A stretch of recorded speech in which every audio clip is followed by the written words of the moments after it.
Sa mundo ng makabagong teknolohiya ay hindi may kakaila na ang internet ay naging isang mabigat na bahagi ng ating araw-araw na pamumuhay.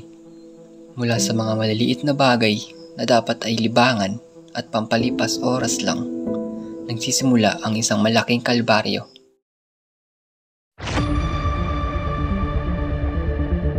Ayon sa otoridad, marami na sa ating mga kababayan ang naiulat na nalululong ngayon sa online sabong. Umaasa ang China na tuluyan ng ibaban ang lahat ng online gambling sa Pilipinas. Ang pag-core na problema nila ngayon ang pagkalat ng mga illegal na online casino. Mayor, alam naman natin lahat, no? Recently you shut down POGO or Philippine Online Gaming Operators. Ngunit solusyon nga ba para maresolba ang problema sa industriya ng sugal ang pagpapatayo ng POGO Hub?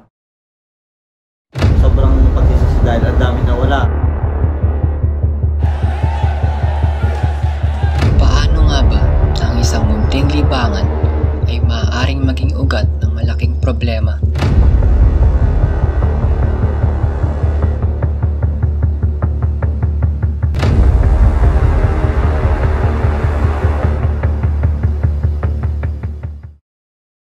Huwag mo subukan, masisira yung buhay mo.